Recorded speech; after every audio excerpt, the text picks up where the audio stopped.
You spend hours highlighting and rereading the textbook, feeling totally prepared. But the moment you sit down for the exam, your mind goes completely blank. This happens because of a mental blind spot called the illusion of competence. When you look at highlighted text, the material feels familiar, and your brain tricks you into thinking you've actually mastered it. In reality, you're just recognizing the words on the page, rather than being able to recall the information from scratch. To fix this, you need to build a personalized active learning toolkit. This is a set of 5 science-backed methods designed to move you from passive reading to active engagement. Shifting to these active methods changes how your brain processes and stores information. You spend less time rereading and more time making the material stick, turning a stressful chore into a process you actually control. The foundation of this toolkit is active recall. Passive studying tries to force information into your brain. Active recall reverses that. It forces your brain to pull information out. The core test of this method is simple. Close the textbook entirely and attempt to reproduce the concepts using only your memory. If you can't recall it without looking, you don't truly own the knowledge yet. To map out exactly where your memory is failing, you can use a practical exercise called the blurting method. First, grab a blank sheet of paper and a blue pen. Set a timer and write down absolutely everything you remember about a topic. Don't worry about being neat. Just get every fact, definition, and connection out of your head and onto the page. Once you're finished, open your source material. Use a bright red pen to fill in every detail you missed or got wrong. This process turns vague anxiety into a concrete plan. The red ink provides a specific visual target, showing you exactly what needs to be prioritized in your next study session. To ensure you actually understand the logic behind those facts, you can use a method named after the physicist Richard Feynman. He was known as the Great Explainer for his ability to make complex ideas simple. The core action is to explain a complex topic out loud using plain, everyday language, as if you were teaching it to a child or even an inanimate object like a teddy bear.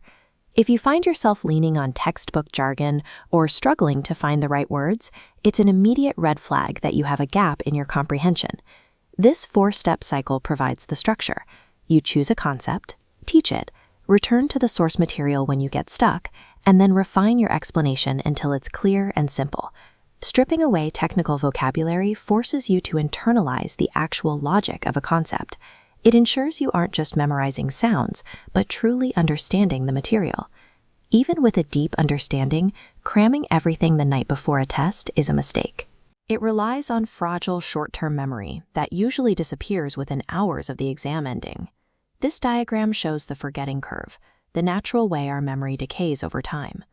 Spaced repetition fixes this by scheduling reviews at specific intervals to intercept that decay and strengthen the memory just before it fades.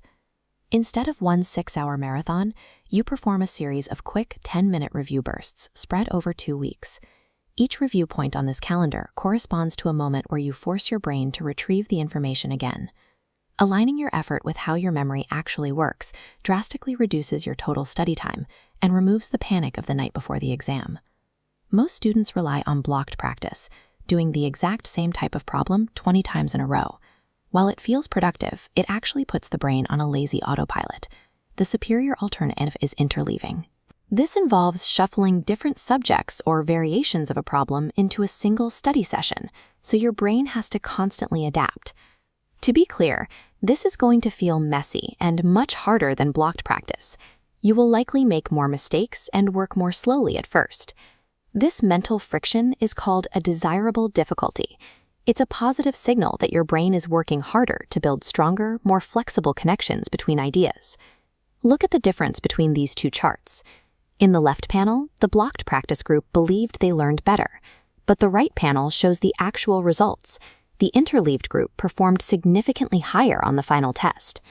The struggle of switching contexts during practice is what ultimately prepares you to identify the right strategy when you're under the pressure of a real exam. By putting these 5 tools into practice, you've replaced passive habits with a system that tests your understanding at every step. You no longer worry about the illusion of competence. Walking into an exam, you have confidence that comes from actual recall, not just familiarity. Remember that mental strain during study is a lot like a physical workout. It is the direct mechanism that proves you are building mastery over the material.